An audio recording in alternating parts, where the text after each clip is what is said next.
जादुई सोने की पॉटी। एक समय की बात है कि हरिपुर गांव में कानिका नाम की एक लड़की अपने पिताजी के साथ रहती थी। कानिका दिखने में बहुत सुंदर थी, लेकिन कानिका और उसके पिताजी बहुत ही गरीब लोग थे। कानिका के पिताजी स्कूल की लैट्रिनों और गांव के बड़े बड़े घरों में बाथरूम साफ करने का काम करते थे। कानिका जब भी घर से बाहर घूमने के लिए या स्कूल जा रही होती थी तो गांव की सारी लड़कियां कानिका का बहुत मजाक उड़ाती थी।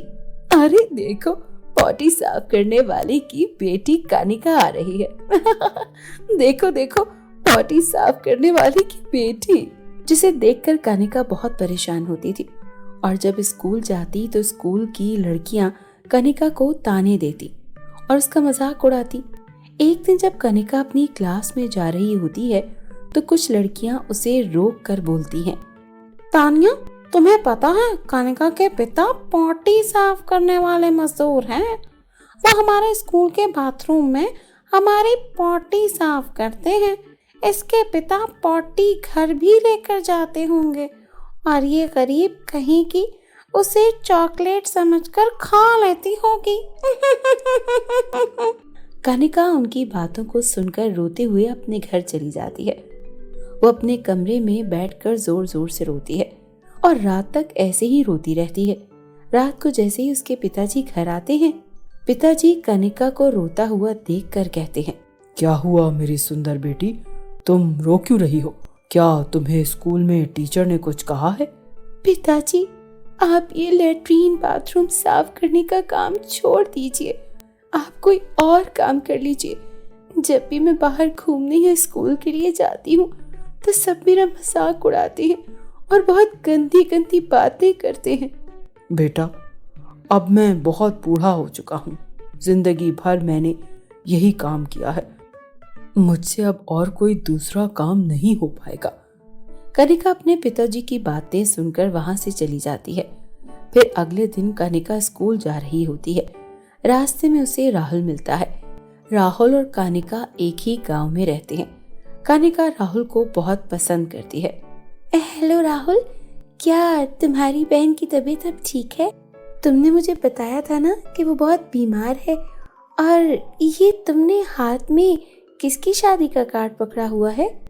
हाँ कानिका, अब मेरी बहन की तबीयत ठीक है। मैं कल ही उसको हॉस्पिटल से घर ले आया हूँ और मेरी शादी हो रही है। मैं तुम्हारे ही घर आ रहा था पर तुम मुझे रास्ते में ही मिल गई।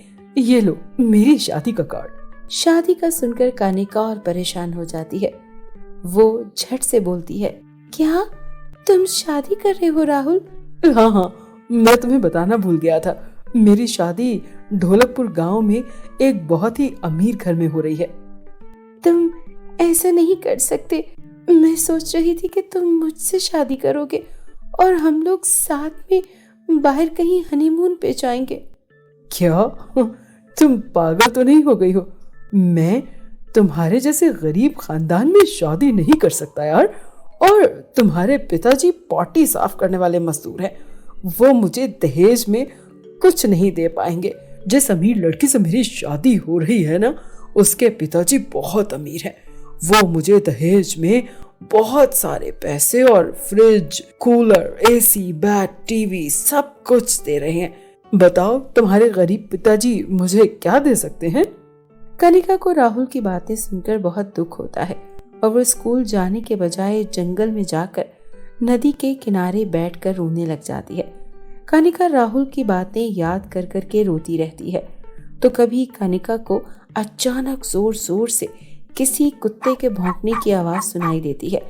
कानिका ने अपने आस पास देखा तो एक कुत्ता नदी में डूब रहा था।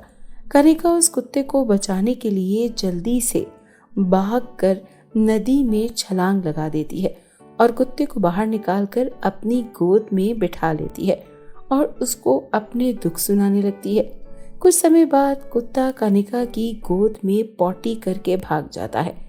कानिका उस पॉटी को देखती है तो उस पॉटी में से एक चमक निकल रही होती है। कानिका सोचती है कि इस कुत्ते की पॉटी से मेरे कपड़े भी गंदे नहीं हुए और इसमें से चमक भी निकल रही है। कहीं ये सोने की पॉटी तो नहीं है। अब कनिका जल्दी से उस पॉटी को लेकर अपने घर आ जाती है और अपने पिताजी को सारी बात बताती है, लेकिन उसके पिताजी उसकी बातों पर यकीन नहीं करते। आए, सोने की पॉटी? ये कैसे कनिका? तुम्हें जरूर कोई गलत फहमी हुई है। एक कुत्ते की पॉटी सोने की कैसे हो सकती है? पिताजी के इतना कहते ही कनिका के हाथ से वो पॉटी छूटकर लोहे के एक बक्से पर गिर जाती है। एकदम से वो लोहे का बक्सा सोने में बदल जाता है। ये देखकर कनिका के पिताजी हैरान रह जाते हैं। अरे बाप रे बाप, ये तो सोने की नहीं बल्कि जादुई सोने की पॉटी है, जो किसी लोहे की चीज को सोने में बदल सकती है। ऐ खुदा, तेरा बहुत बहुत धन्यवाद। अब हम इस जादुई पॉटी से घर की सारी लोहे की चीजों को सोने की करके सोने की दुकान पे बेच देंगे, फिर हम भी अमीर हो जाएंगे। अब कनिका घर की सारी लोहे की चीजों को एक एक करके जादुई सोने की पॉटी से लगाती है। सभी लोहे की चीजें सोने में बदल जाती हैं। ये देखकर उसके पिताजी बहुत खुश होने लगते हैं। वो अगले दिन सुबह अपने पिताजी के साथ सोने की चीजों को लेकर सुनार के पास जाती है। वो सुनार को वो सारी सोने की चीजों में से 20 किलो सोना बेच देते हैं। उस सोने के बदले सुनार उनको ढेर सारे पैसे देता है। वो दोनों बाप बेटी उन पैसों से एक बड़ा घर खरीदते हैं, फिर एक बड़ी कार और फ्रिज, एसी, कूलर, टीवी, सारा अपनी जरूरत का सामान खरीद लेते हैं। वो बहुत अमीर हो जाते हैं। फिर कुछ समय बाद राहुल अपनी शादी की शॉपिंग करने के लिए सुनार की दुकान पर पहुंच जाता है और सुनार राहुल को देखकर कहता है, अरे राहुल, तुम्हारी दोस्त कनिका के पास इतना सोना कहाँ से आ रहा है? अभी तक तो वो मेरे पास 50 किलो सोना बेच कर जा चुकी है। उसकी कोई लॉटरी तो नहीं लग गई क्या? हैं? 50 किलो सोना? क्या बात कर रहे हैं सेठ जी आप? वो दोनों बाप बेटी तो बहुत ही गरीब हैं, उनके पास इतना सोना कहाँ से आया? राहुल उसी वक्त कनिका के घर जाता है और कनिका से कहता है, कनिका, तुम मुझसे शादी करना चाहती थी ना? अब मैं तुमसे शादी करने के लिए तैयार हूँ। मैंने ढोलकपुर वाली लड़की से शादी करने के लिए मना कर दिया है। अब मैं सिर्फ तुमसे शादी करूंगा। कनिका समझ जाती है कि राहुल को पता चल गया है कि अब हमारे पास बहुत पैसा है। ये तो बहुत ही लालची है। वो राहुल से कहती है, तुम पैसों की लालच की वजह से मुझसे शादी करना चाहते हो, इसीलिए मैं तुमसे शादी नहीं करूंगी। तुम तो बहुत ही लालची और मक्कार हो। दफा हो जाओ मेरे घर से, अभी के अभी। अब मैं तुमसे शादी नहीं करना चाहती। राहुल ने ढोलकपुर वाली लड़की से शादी तोड़ दी थी और अब कनिका ने भी उसे शादी के लिए मना कर दिया था। राहुल ना अब इधर का रहा और ना उधर का। वो सोचता है कि इनके पास कौन सी जादुई चीज है जिससे ये इतना सोना लेकर अमीर हो गए हैं। अगले दिन रात को वो चोरी चोरी कनिका के घर आ जाता है। कनिका के पिताजी उस जादुई सोने की पॉटी से सोना बना रहे होते हैं। तभी राहुल कनिका के पिताजी को देख लेता है। वो समझ जाता है कि ये है वो जादुई सोने की पॉटी जिससे ये इतना सोना बना रहे हैं, और कनिका के पिताजी के सर पर जोर से डंडा मारता है, जिसके कारण कनिका के पिताजी जमीन पर गिर जाते हैं और राहुल वो जादुई सोने की पॉटी को वहां से उठाकर भाग जाता है। कुछ देर बाद वो अपने घर पहुंच जाता है और अपनी बहन से कहता है, देखो अंजलि, मैं क्या लेकर आया हूँ, जादुई सोने की पॉटी। इस पॉटी से हम लोहे की चीजों को सोने का बना देंगे, फिर हम भी अमीर हो जाएंगे। राहुल की बहन अंजलि जैसे ही सोने की पॉटी को हाथ में लेती है, उसका पूरा शरीर सोने का हो जाता है। ये देखकर राहुल डर जाता है और रोने लगता है। अरे अरे, ये क्या हो गया? कोई मेरी बहन को दोबारा से इंसान बना दे। ये क्या हो गया? प्लीज कोई तो मदद करो। राहुल जोर जोर से चिल्लाने लगता है कि मेरी मदद करो, ये मेरी प्यारी बहन को क्या हो गया। कि तभी जादुई पॉटी से एक आवाज आती है और कहती है, मैं जादुई सोने की पॉटी हूँ। मैं सिर्फ अच्छे और ईमानदार लोगों की मदद करती हूँ। तुम एक बुरे और लालची इंसान हो। तुम्हारे साथ ऐसा ही होना चाहिए।